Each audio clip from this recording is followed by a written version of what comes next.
Hi guys, welcome to my episode 2 this week. Well, episode 1 was me rambling about my history basically. Who am I? What made me who I am today? Yeah, my family, background, my name, and so on and so forth. And today I've chosen to speak about what has been a major part of my life. My parents and the challenges that they face in life and in raising us, because they had an extra special um, challenge of their own. Okay, so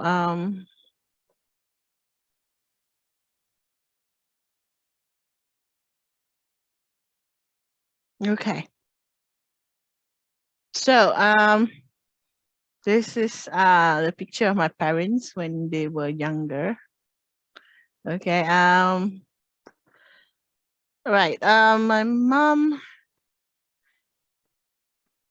Okay, this is my dad. I have no idea when this is, but this is when he was keeping his hair a bit long, and he had beard and mustache. And in this picture, he's shaving. That's my dad. And this is my mom. Wasn't she pretty? All right. Yeah, this was taken in one of our, when we were renting in Bentong, if I'm not mistaken. I think I was about 3, 4, like that. So that would have made it 1980. So that would have made mom about 30. Yeah, I think she was born in 50. So in 50. So yeah, she would be 30 in this picture. Right. Um, okay. As I said before in episode 1, my mom had schizophrenia. She was diagnosed with schizophrenia when she was 18, when she was in Australia doing her matriculation. Yeah. So under her there I put symptoms of schizophrenia picture that I found on Google, right? So basically, we'll talk more about this. Basically, there's positive and negative symptoms for schizophrenia. And schizophrenia has always been confused with bipolar disorder as well, right? Like my sister, she was first diagnosed as having bipolar, but then the doctor changed it to schizoaffective rather than schizophrenia. So we're gonna see what all the symptom means. Okay, why did I put bipolar versus schizophrenia symptoms here? Basically, dad was a school teacher. Yeah, he was trained to be a school teacher, and quite young actually. He went to the day teacher sekolah harian guru, sekolah something, sekolah, no, maktab perguruan harian or something like that in Kuantan. He was, I think, 16. So instead of going to Form 4, he went to college, teacher training college straight away, a daily one. Yeah, so by the time he graduated, he went to go to teach school. I think he was around 17. It was, I think, a year. The training was a year or something. Because if I'm not mistaken, he told me he was 17 when he started teaching. He's meaning practical and then go on to be a teacher. I think it was 17, 18, quite young, right? So yeah, I think during those time, one I don't know whether it was early when he started teaching or whether he was teaching already like for 2-3 years, but he had his heart broken. Okay, his girlfriend left him for another man or something. And so he was very depressed. Okay, and he had a concerned headmaster who thought that he was not dealing well with it, and so he got him referred and committed to a psych consult, and he was then warded. Yeah. Uh, but yeah, basically from the story, he told me that when he was warded, like he had a good time. He was referred to uh what is now Pusat Perubatan University Malaya. I don't know what it was called then, but yeah, the the I think it was Hospital University. Yeah, but right now it's called Pusat Perubatan University Malaya or something like that, right? I think back then it was called Hospital University. Yeah, he said in front of the hospital there was a building with pubs and everything. It seems that he get to get out of the ward every day and go hang out in the pub for an afternoon, then come back to the ward. So yeah, I think he made friends with his doctors, and I think with all the other patients, but basically, yeah, I think that was the only time he was actually warded. After that, he took care of his mental disorder himself. He had a very strong spirit, strong willpower, which he passed to me, basically. And his philosophy in life is to take everything as it comes and take it with humor. So yeah, I guess that's how he faced all the challenges with all the relapses that mom has with her schizophrenia. Yeah. Okay. So basically that's what I'm talking about today. The mental disorders in my family. And I'll cover what happened to me um towards the end once I've discussed what does all this mean, because not a lot of people knew, and dad had to tell people what mom was sick of. He couldn't use the word schizophrenia. No one knew. He couldn't even use the word like crazy, gila or whatever, because that's not exactly it, right? And people look at you wrong when you say that. Right. So what he did was he used a Malay word that described postpartum depression, basically meroyan. So when people say, "Oh, my wife, isteri saya meroyan, susah nak jaga," stuff like that. So yeah, so it just basically do an approximate of what people would understand, but most of the time we don't really tell people because yes, people will look at you funny and they will think bad of you and they will be afraid of you and your family. So we don't really talk about it, and most of the time we do keep ourselves isolated away from, especially when moms have really bad relapse, because people won't understand. They don't really understand. They don't want to understand. They're scared of it. So nowadays these things are a little less taboo. Okay, I'm not saying it's not taboo anymore. It is still. People with mental illness is still counted as not good enough for study. I've had a blog post when people like was complaining about students nowadays saying that everything is a mental illness and using it as an excuse, and they should say then you shouldn't be studying. So it cuts a bit close to the heart when and I got upset and I wrote a long blog post about it. Luckily, my friend who inspired my long post, my long rant, was not mad at me, but yeah. So it shows that this is something that should be given awareness about. Yeah. Okay. So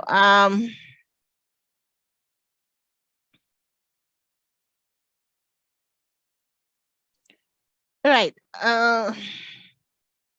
So I've put this mental disorder that I dealt with in the family. Okay, so I got this from a website. It's quite a good website actually. It's simple. It's quite comprehensive, but in words that you can understand. So I was not bothering to make my own notes. So I just copy pasted, and I have quoted where I got it from here. So as reference, so it's from www.verywellhealth.com. It's on bipolar disorder versus schizophrenia versus schizoaffective disorder. Okay. So basically, this is so as I said, I strongly assume because the way I see that, right, there are times when he's quite depressed and when there are times when he's quite high, a bit manic sometimes, but he handles it really well. So I think when that, he was sent because he was depressed because he was heartbroken.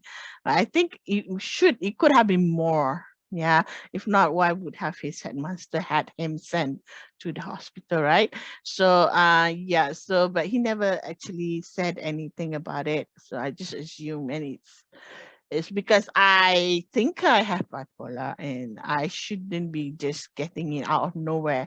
So I did not get schizophrenia from mom, but I think I got it from dad. My mental disorder was from dad. So bipolar disorder basically is a mood disorder characterized by episodes of depression and episodes of mania or hypomania.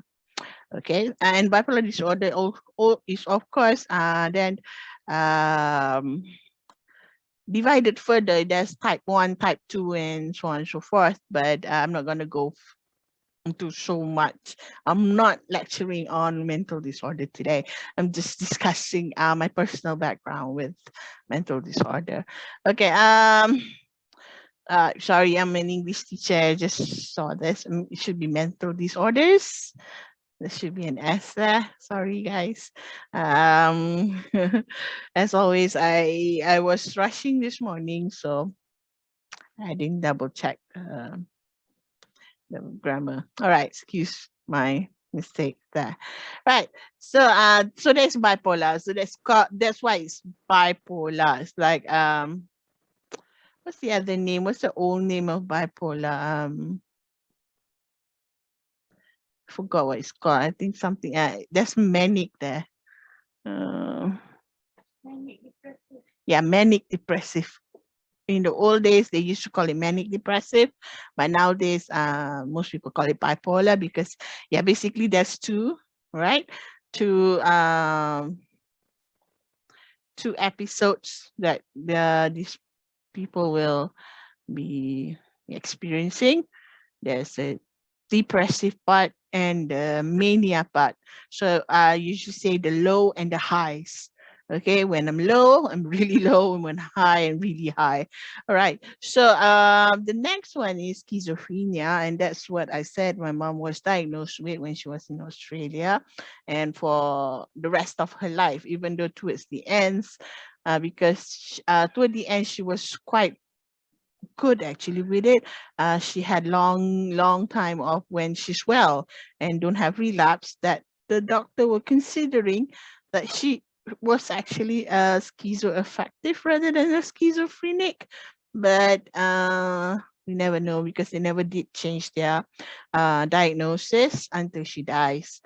So it's a psychiatric condition characterized by recurrent hallucinations. Yeah, she has a lot of hallucinations, false sensations, basically, and or delusions, false belief.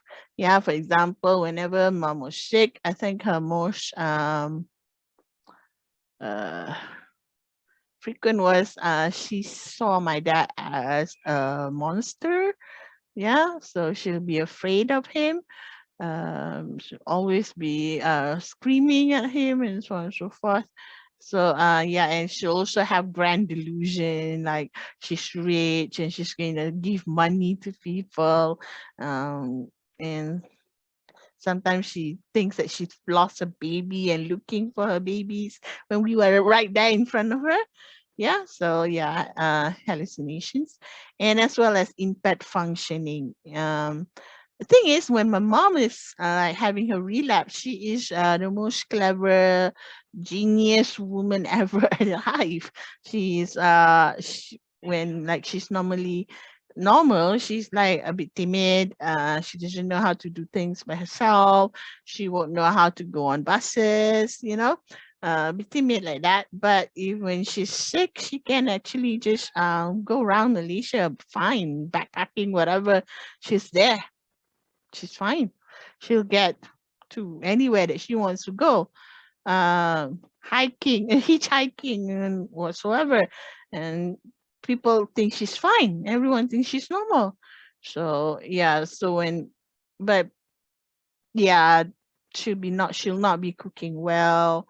Um, her food will be raw or weird. So yeah, there are some function impairment there. Okay, so the next one is, this was what my sister ended up with.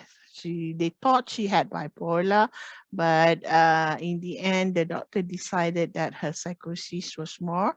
It's not just episodes of mania or hypomania, but it's more of a delusion and um, hallucination and so on and so forth.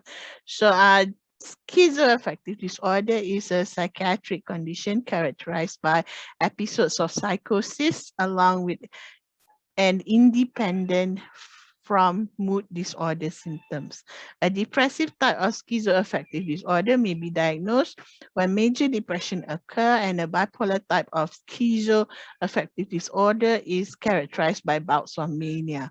So basically, yeah, that's why, because she has psychosis along with this depressive and mania symptoms. So yeah. So in the end, the doctor decided it was schizoaffective, not just bipolar disorder, because she had a lot of episode of psychosis that was apart from the depression and the mania involved. Okay.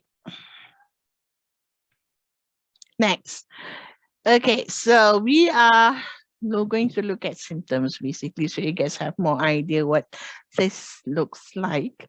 Okay, so if you have bipolar disorder, schizophrenia, or schizoaffective disorder, you may recognize many of your symptoms in the description of this condition. Okay, so it's talking about people who's like reading this to find out if they have. Okay, so yeah, so basically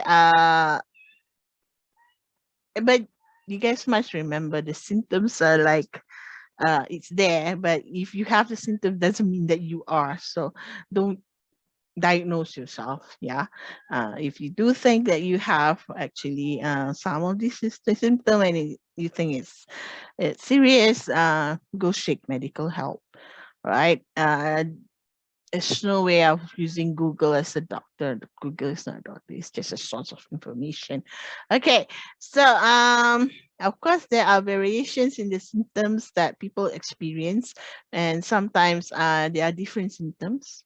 Okay, and sometimes some symptoms are not very apparent, some symptoms are very, very apparent.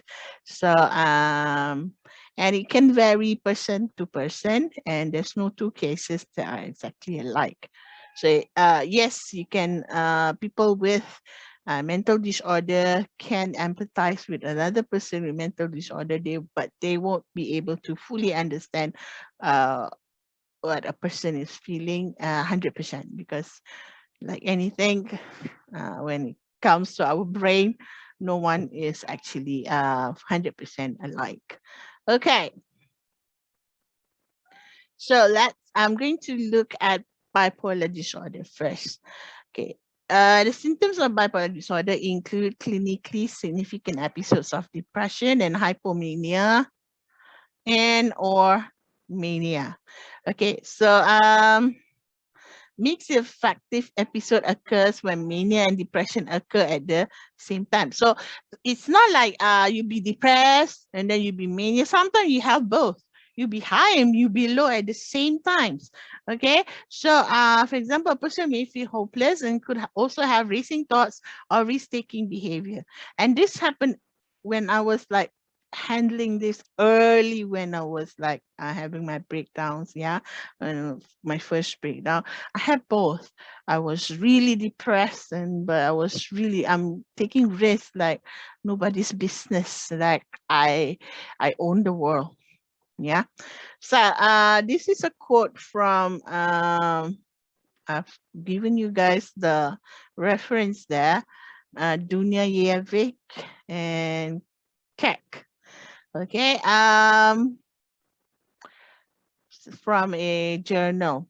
So bipolar disorder can lead to effects such as overwhelming paranoia, or an exaggerated sense of self-importance with an extreme detachment from reality that may present similarly to schizophrenia.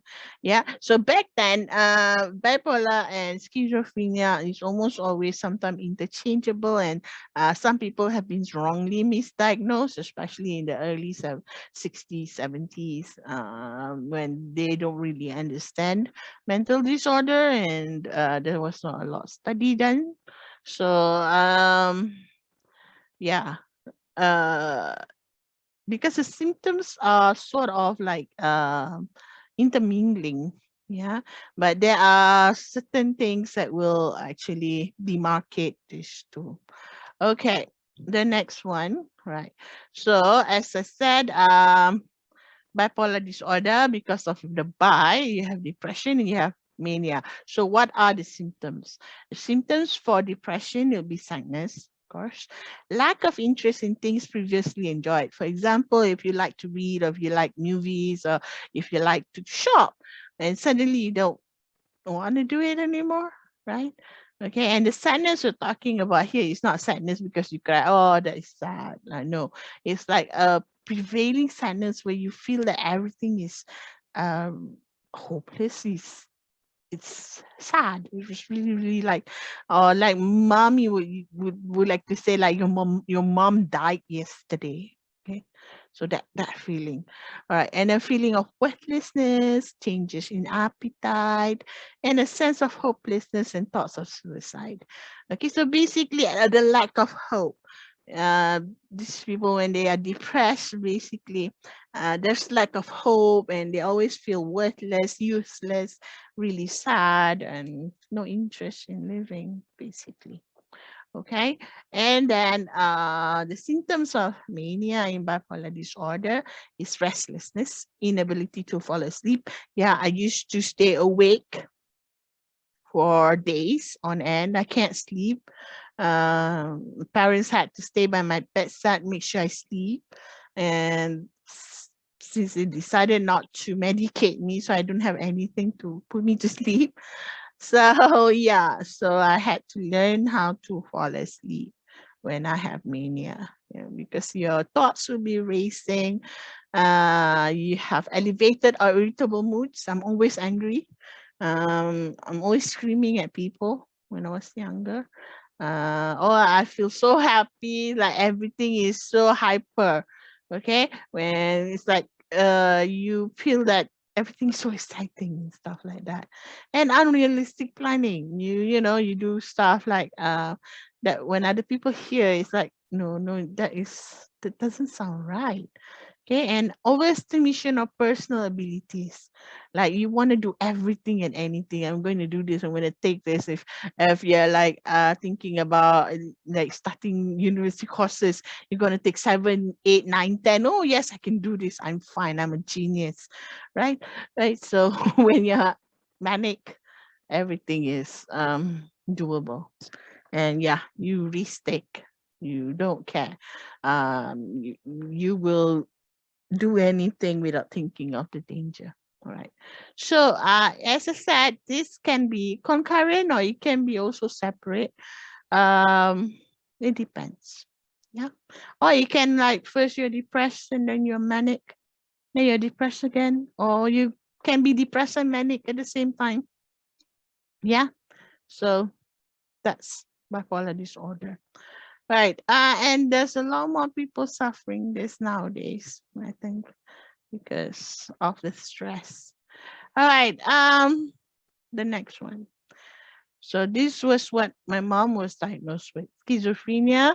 It's characterized by disassociation from reality in the form of hallucinations, delusions, or disorganization.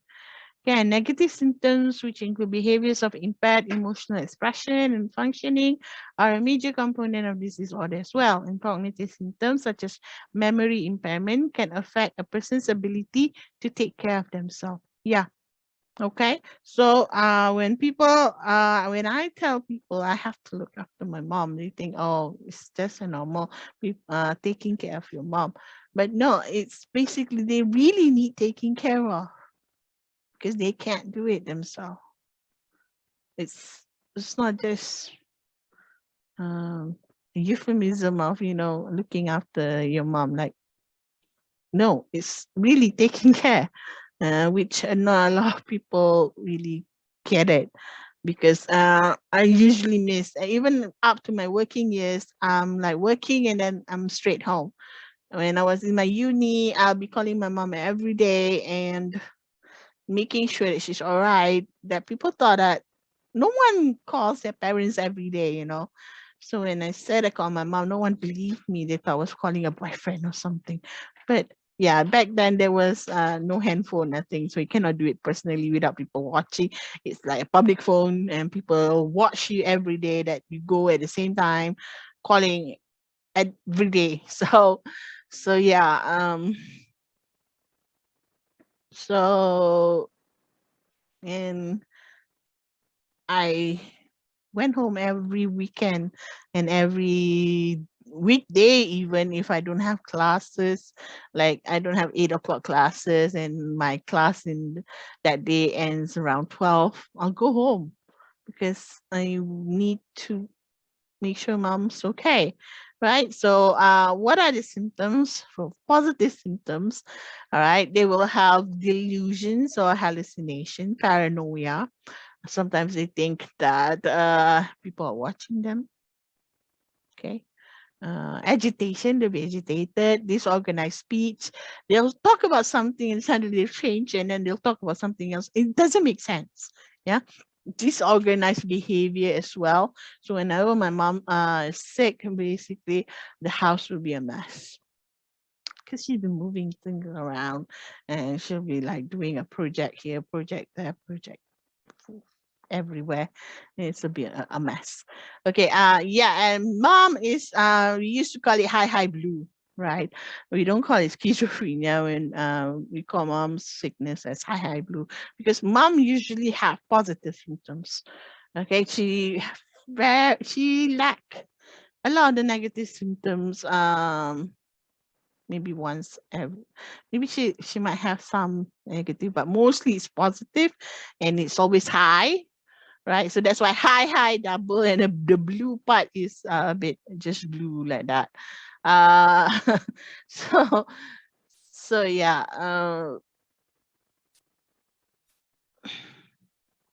What did it feel like? Since dad works as a film director. When he married mine, he was no longer a school teacher. He was in the art world. He was doing theater, poetry, and all. And when my sister was born, he started directing films.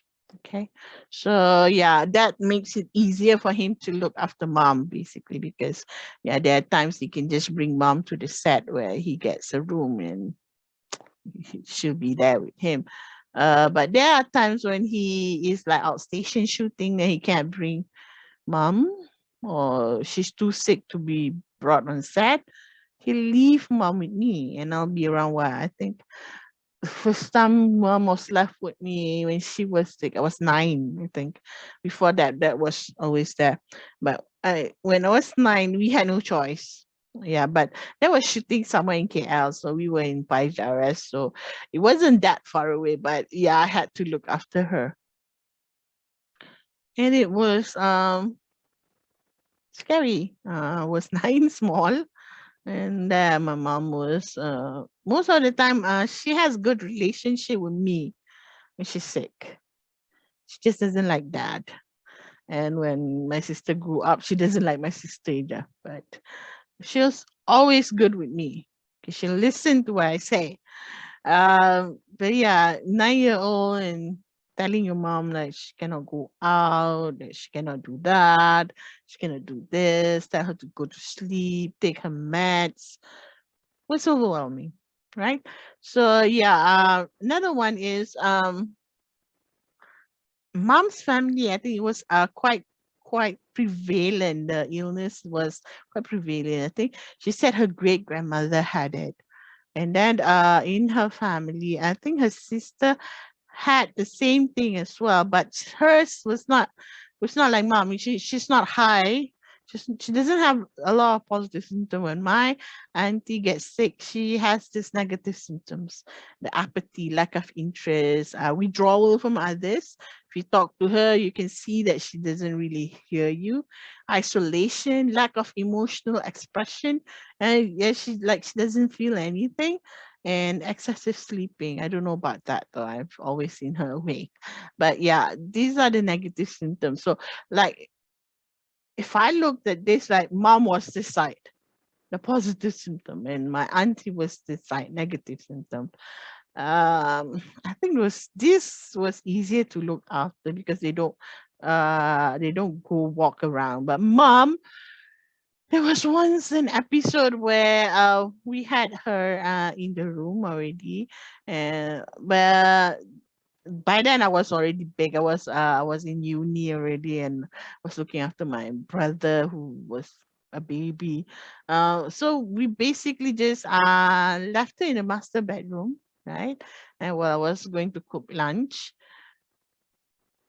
and before I knew it, I saw bed sheets hanging over the roof of the porch.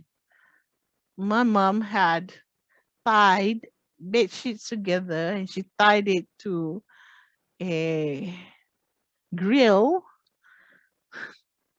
and she climbed down to escape because we kept the keys, everything's locked.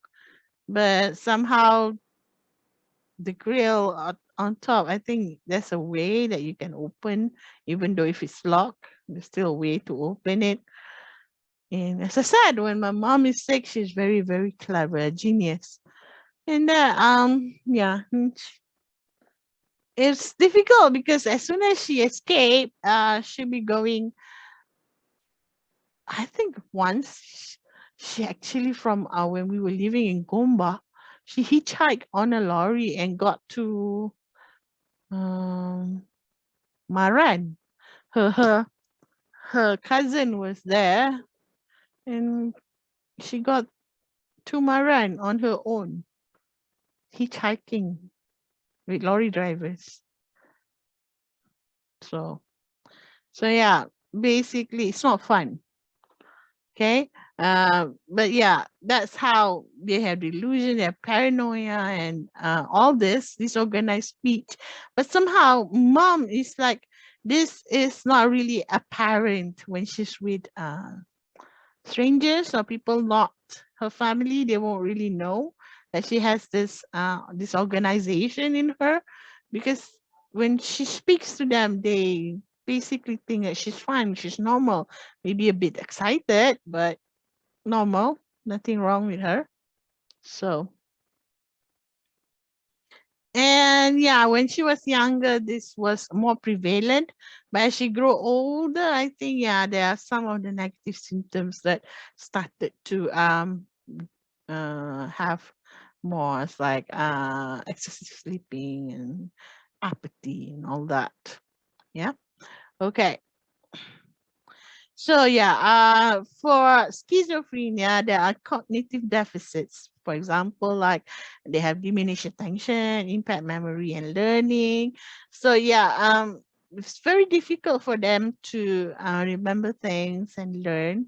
So I guess that's why my mom, before she met my dad, after she was sent back for her matriculation. She was taking a secretarial course, I think, and it was fine, okay with it. But yeah, that was it. Yeah, because basically, yeah, they have difficulty thinking and problem solving.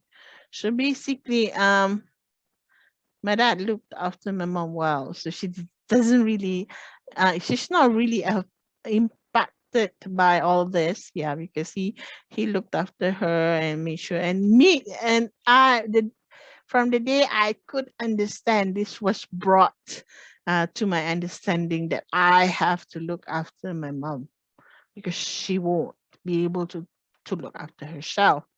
So I was trained to basically do the thinking and problem solving for her when she's sick. Of course, when she's not, she's one of the most capable women ever. But when she's sick, yeah. But as the years go, right, the medications go higher and so on, and this does affect the brain. Uh, there were differences from when she was young and when she was older. Okay, how when she's well, how she handles things, because towards the end when even like teaching how to use a mobile phone was difficult. She don't really understand how to use mobile phones, computer, yeah, because the medication and the sickness actually affected her brain. Yeah. Okay. The next one, they don't really have a schizoaffective here because they were comparing bipolar versus schizophrenia, but they mention here schizoaffective disorder includes a symptom of schizophrenia, but a person who has schizoaffective disorder will also experience prolonged and persistent mood symptom. So basically, it's like bipolar plus schizophrenia on together. Yeah. So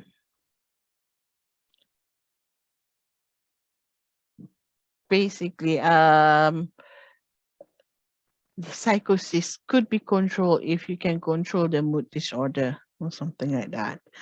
Schizophrenia is characterized by psychosis. So that's what makes schizophrenia not bipolar. Yeah, because you can see they have negative and positive symptoms, almost like the low and high of bipolar, but it's a psychosis. They have this fantasy or hallucination or delusion where it's like it's their world and we can't see it. Yeah.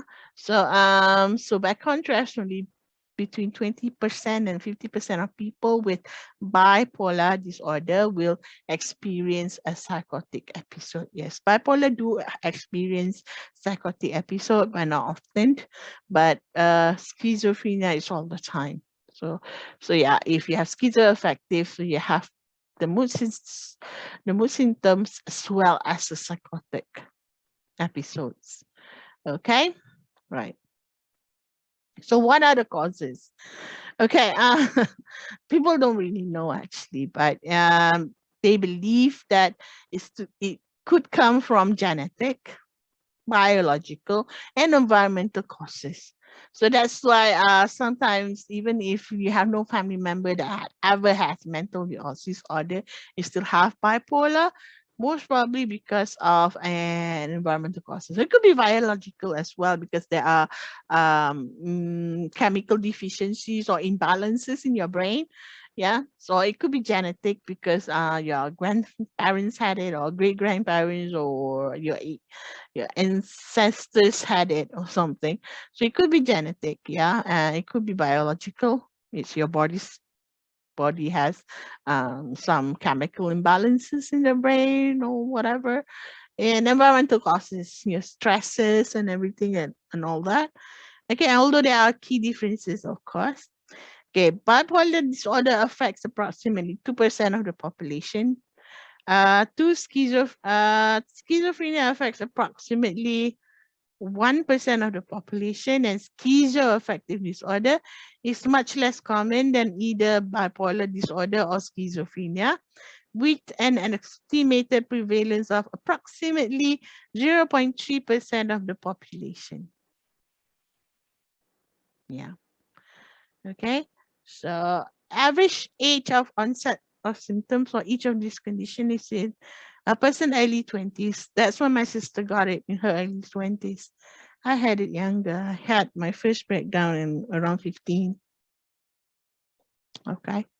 And the range of symptom onset is wider for bipolar disorder. Yes, the range of symptoms is wider, and as I said, it can be divided to type 1, type 2, and so many variables that I'm not going to discuss today.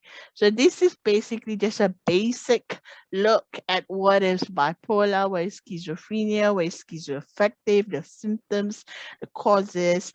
Actually, if you guys want to know more, go to this website, verywellhealth.com, and or you can just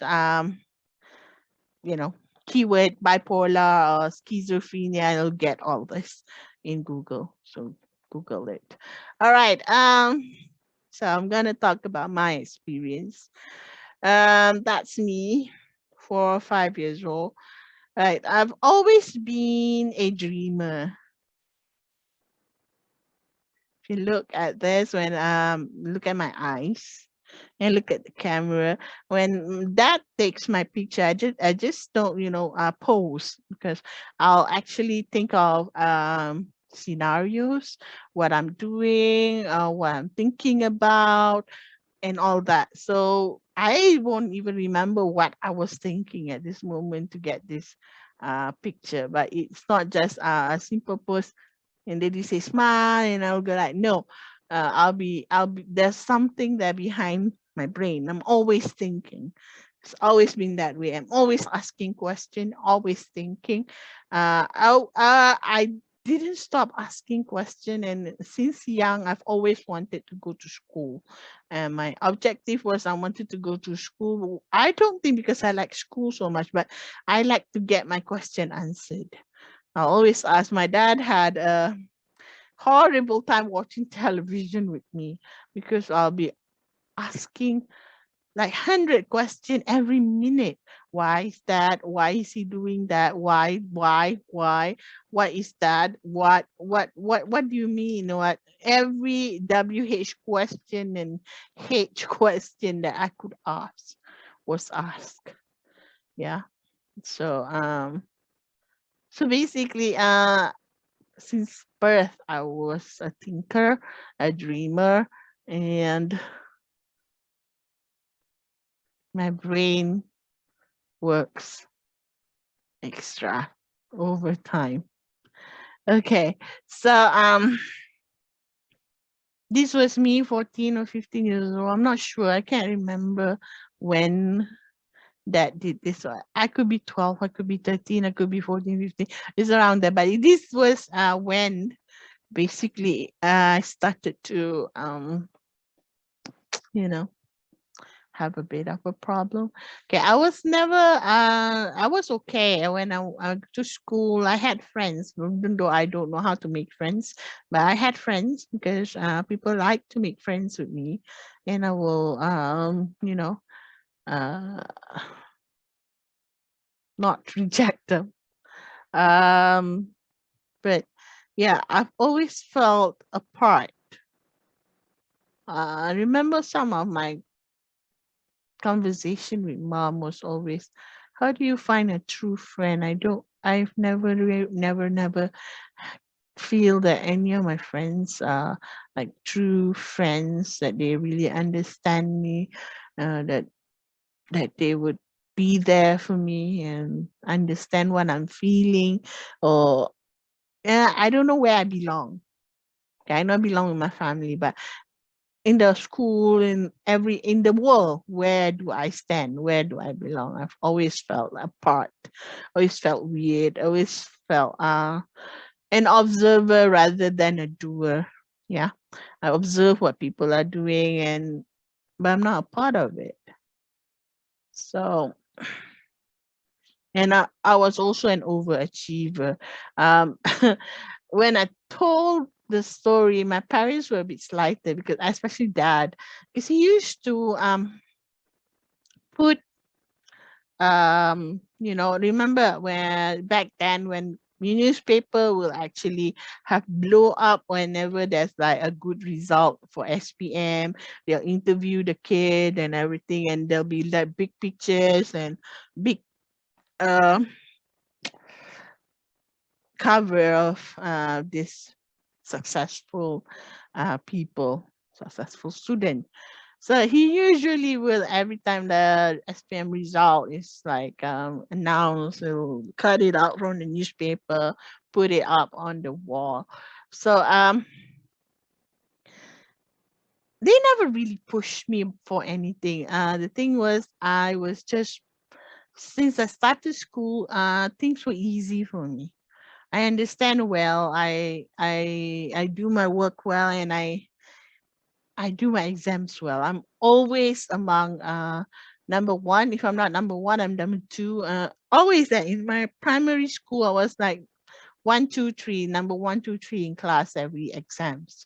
Okay, and I'll get highest in BI, in Bahasa Inggris, in English, highest in Malay, and sometimes maths. 'Cause I'm not really strong in maths, but the thing with math is I'm the best at whatever they were discussing at that moment. So if it's a monthly test, I get the highest mark. But if it's like a semester test, the end of final exam, because it be covering the whole year, I'm mostly not, because I've forgotten. I just remember the last topic that we were taught. So so yeah, I understand everything, but I don't retain it.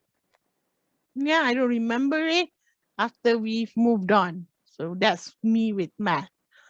So but yeah, in primary school it was still quite easy. Our math in primary school back then was quite easy. It was just um doing addition, subtraction, division, and multiplications. So I think it was damn easy. If I look at what students are learning nowadays in primary school, oh my God, I think I would have flunked out of school. Yeah. So yeah. So basically my point was, I was an overachiever. I never had it difficult. I was always the top of the class, in the top class basically. And when I was in standard six, we moved school 4 times. Okay, hold on.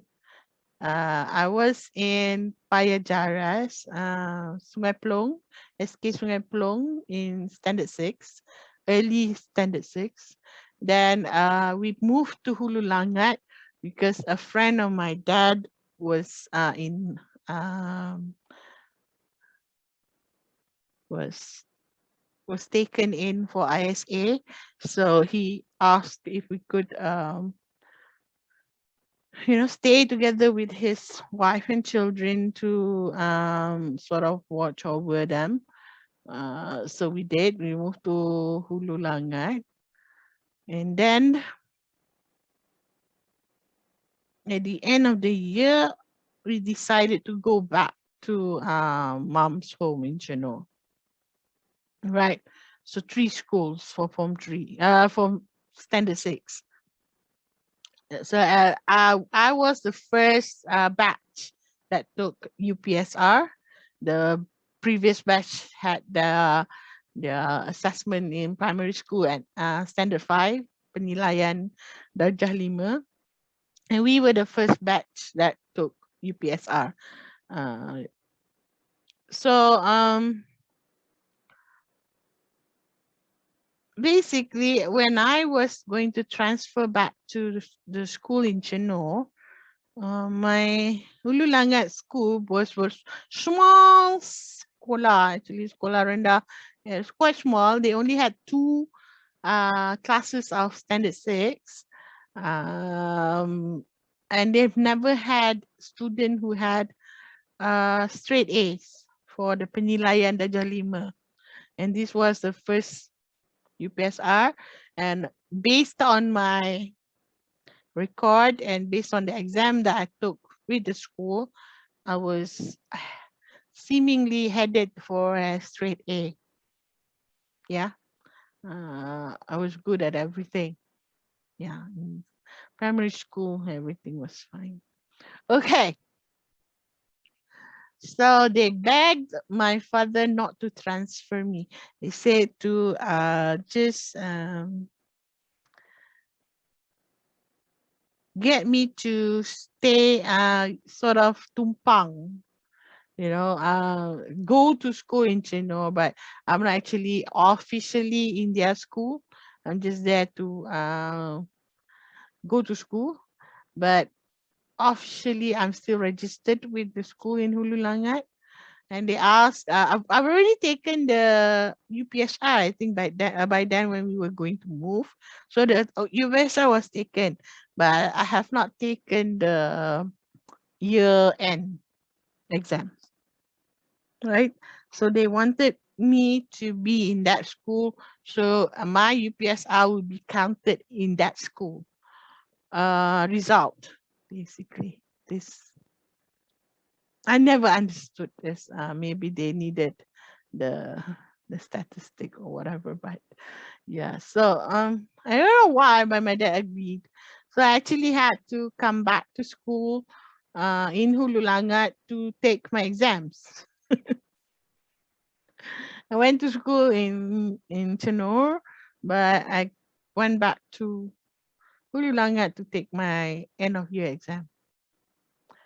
And long story short, I got 5 A's. And my teacher insisted to apply for boarding school, sekolah berasrama penuh. And that causes another problem because I was supposed to go to normal secondary school first before moving on. But since we've already moved, I cannot go to the school in Hulu Langat. And my dad didn't want to bother with school in Chenor because I'm not going to that anyway. I was going to boarding school, but boarding school does not start after like 2 weeks after normal school, right? So that was yeah, basically all this effort, the people surrounding me treating me that way makes me feel like I owe excellence to people. I always have to be good in my academic. And this was not very healthy for someone who is an overthinker. And that brings me here. You see in this picture, I was like, I'm always doing that, looking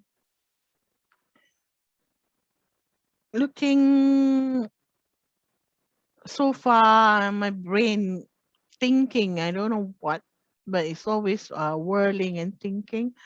So by the time I was 15 years old, we had to face SRP, and I was really stressed. That's when I started having my first. That was the year I had my first breakdown. Really young actually for a mental breakdown back then.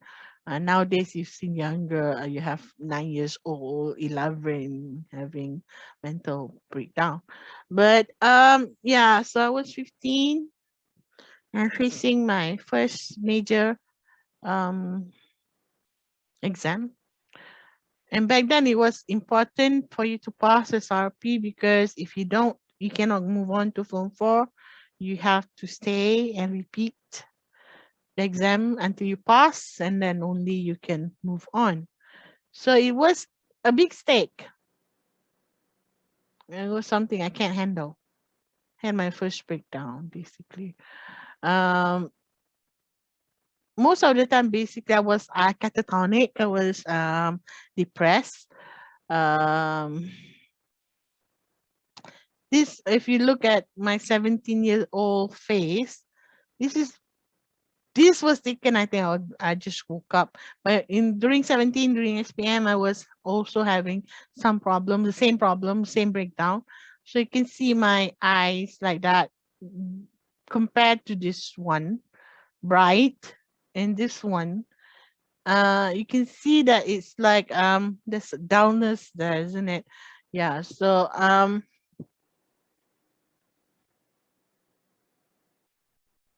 basically, it was a struggle. Yeah. And especially that, like mom, even now, when I tell my friend who was facing the same challenges with me, they were studying with me, they didn't know I had a problem. They didn't know they know that I skip school a lot. Yeah. There are days I don't want to go to school. Mom used to actually threaten to, you know, hit me with a cane, a really big cane, to get me to school. But there are just days I won't go to school because yeah, I can't. I'm depressed. I don't want to do it, right? Or there are days when I skip school and I go out. I don't know, Bukit Bintang or whatever. It, I was manic. I don't care. I was you know, I don't care. I did all the things I don't care about the rest. I can do whatever I want. I'll take the bus. I'll go there. I'll roam the malls on school days. Mm. So yeah. So I had my breakdown when I was 15 and then 17 years old. Um, so during 15, 16, 17, it was more of a lot of more of like the depression symptoms. I have some manic symptoms, and I had actually an episode of psychosis one, but I think that was more because I was already depressed and suffering from a breakdown. Um, we had my sister and my father had malaria.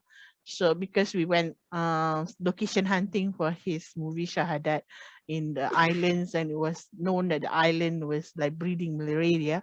I didn't get it, but I had fever, the same as them.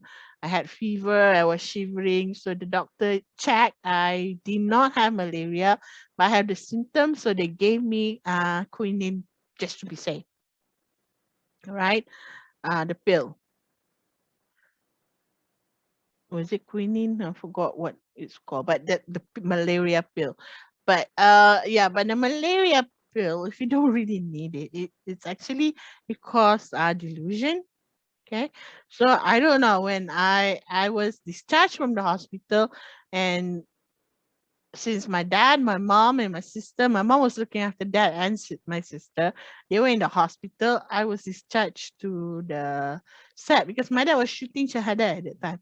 So the location, I was in the set being uncomfortable because they were shooting. All the actresses were there. And so I basically was feeling a bit isolated, a bit stressed, and I don't know whether I overdosed on the pills that they gave me or I just took as it is, but I didn't eat. But by evening, I was having a hysterical, delusional sort of episode because I was seeing things and I was screaming. I was hiding under. So basically, a psychotic, or people would say hysteria, yeah, episode. So but that was my only experience of psychosis, I think. And I think it was more because of the malaria pill rather than myself. Yeah. But yeah, that was the only one. But when I was 15, 16, 17, I was struggling with the depression. But what I could say was my depression, I've never thought about suicide. It was never that. I always thought I was worthless and I will not be able to be the success that my parents want me to be. I thought I'll lose hope, that I will fail. That is all. But I have never thought of killing myself. But yeah, most of the time I'm usually catatonic. It's like I'll just stare at the ceiling or at the fan on the ceiling and just, stare that with that lifeless stare that I have here. And I'll be like I don't know anything. Like I'm stupid. Like I don't know anything. Like if people ask me to come and eat, I will ask in a very toneless, emotionless voice. Like, can I eat? Boleh makan ke? Do I have to eat? Why do I have to eat? It's like basic. Like I'm not interested in life kind of question, right? And I don't know what I have to do. Why do I have to eat? Stuff like that. Right. This is in an event in my college when in my matriculation. I was 18 here. We had a sort of a wedding. We did a wedding promotion, like the adat, the culture in a wedding, in a Malay wedding. So this was the groom. I wasn't the bride. My friend was the bride. I was the ma'andam. So yeah, as you can see, big smile, no more dull, lifeless eyes. But here is actually when I was manic. During my 18, 19 years, I had problem controlling my mania. I was hypomanic. I was manic most of the time. I remember a comment from my classmate. He would say, you like to be the center of attention. You like to call people to come see you. So basically, it's just my don't care attitude that I have this belief in myself that I can do anything and everything, and everyone else can go to, wherever they can go. I don't care. I'll risk everything. So there's nothing that I cannot do, So that was when I was 18 and 19. I wasn't very stable. So during this 14 up to 18, 19 years old, I was still learning because basically you guys remember my dad has always said I have to look after my mom, right? So since he had an episode in the ward, my mom has always been dependent on medication and being in and out of ward. They decided when I had my first episode during SRP that I'm not going to do the medication route. After I finished my SRP, I think my dad brought me all over Semenanjung, Malaysia. He brought me to Johor. He brought me, I don't know, all over Pahang, all over Johor, all over Selangor, Negeri Sembilan. Like we just didn't go. We even go to Penang. I think we just didn't go up to Kedah and Perlis. And I've never been to Langkawi. So basically, he was just trying to get my spirit back, trying to get me to deal with life since he was an expert in dealing with his emotion, mental disorder, whatever.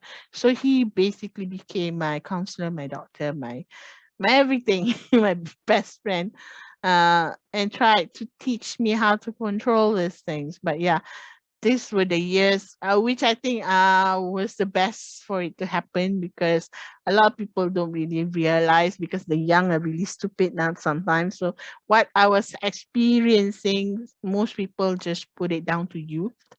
Yeah.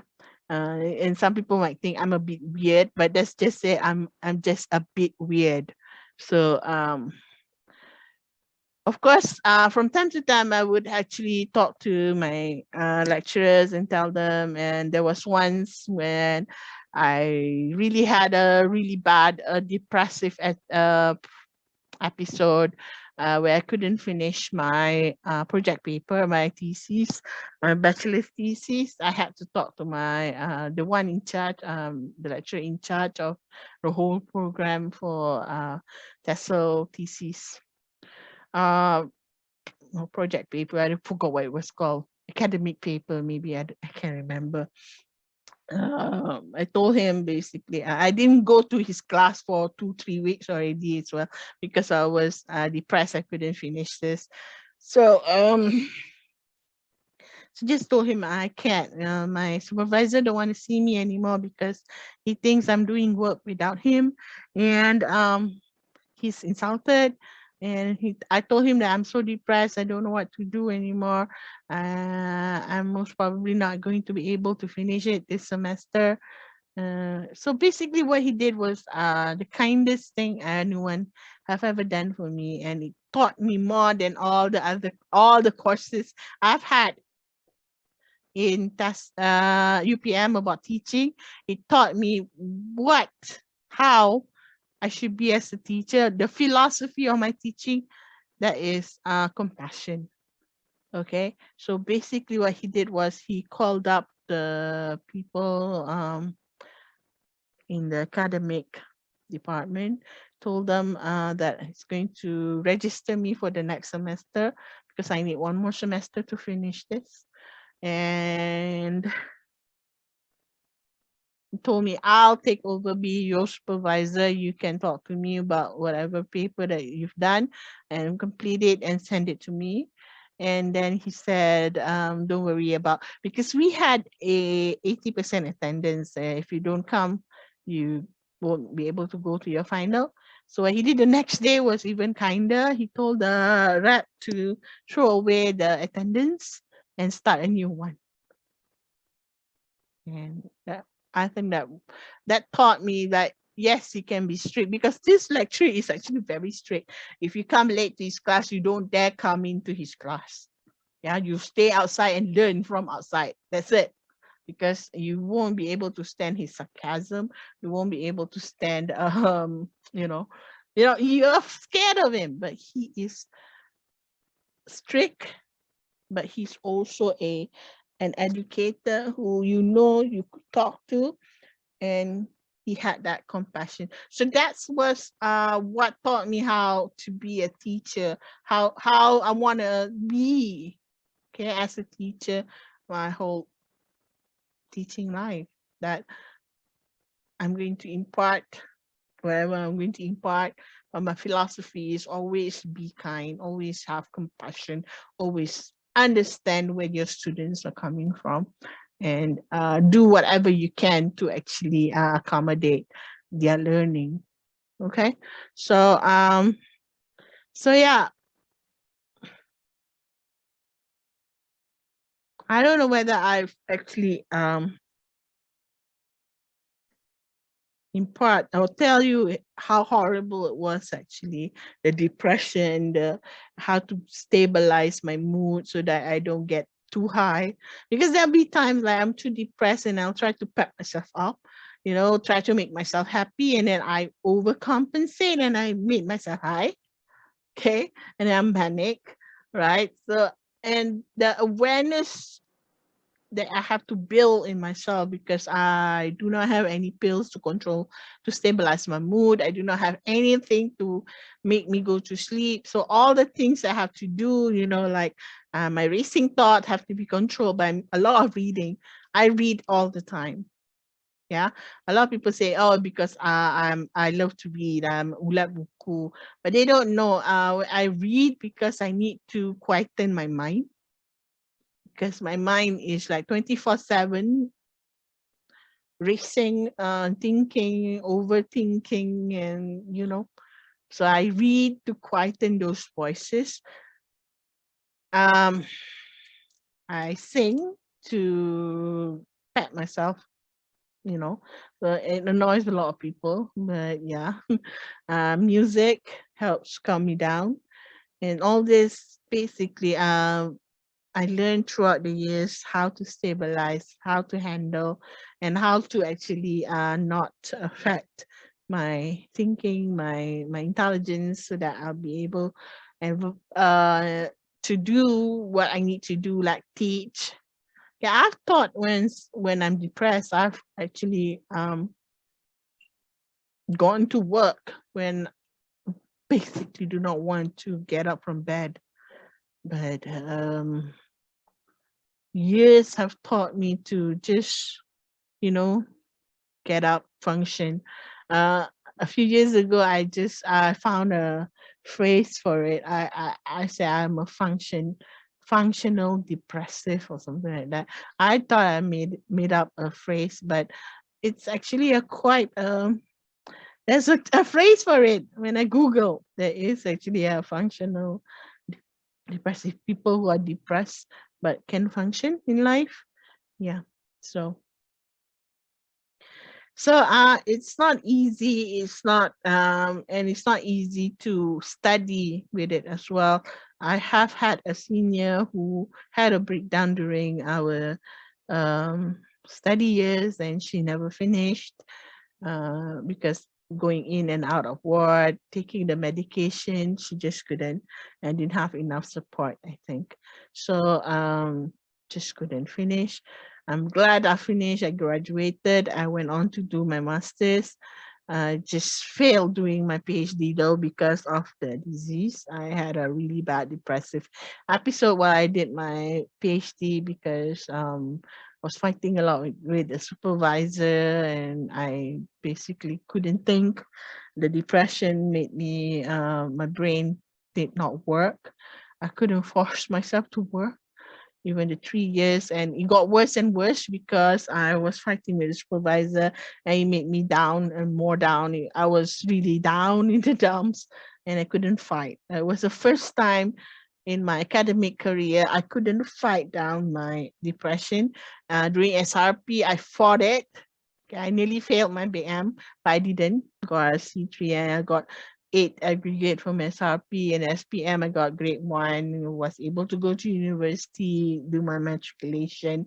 Matriculation, I was a 3.5 average.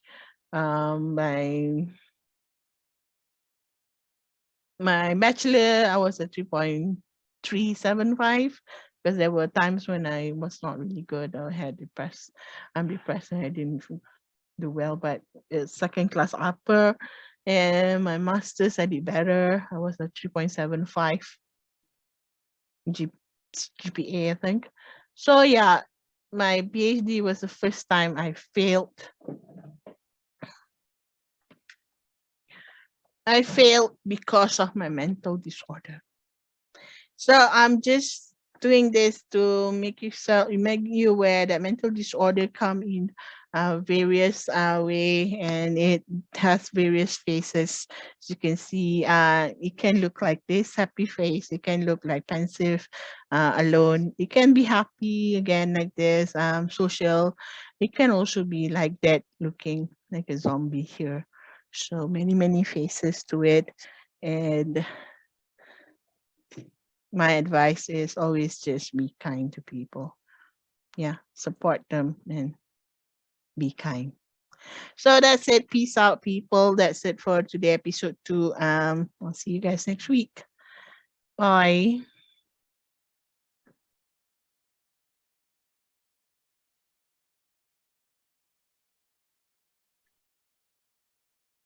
Hmm. I forgot to, end today. I ended with a with I decided I'm always going to sing a bit to end my video. So this is the singing part. So today, it's nothing to do with mental disorder, but it's just one of those songs that sort of like makes me want to fight. Okay, one of those songs I'll sing when I'm depressed to increase my mood. Right. This is actually a duet by it's basically Christina's Aguilera song that she featured Big Shelton in. It's called Just a Fool. I'm not gonna sing everything. I'm just maybe a part of it. Okay. Another shot of whiskey, please, bartender. Keep it coming till I don't remember at all. How bad hurts when you're gone. Na na na na. Turn the music up a little bit louder. Just gonna get past the midnight hour. Maybe tomorrow won't be this hard. Who am I kidding? Know what I mean? Say I had my heart set on you. Nothing else hurts like you do. Who knew the love was so cruel? Yeah. And I waited and waited so long. Someone will never come home. It's my fault to think you'll be true. Yeah. I'm just a fool. Yeah. Say that I don't care and walk away, whatever. Tell myself we were bad together. But that's just me trying to move on without you. But who am I kidding? Know what I mean? I have my heart set on you. Nothing else hurt like you do. Who knew love was so cruel? Yeah. And I waited and waited so long. Someone will never come home. It's my fault to think you'll be true. Yeah. I'm just a fool. Okay. So that's it, guys. I'll see you next week.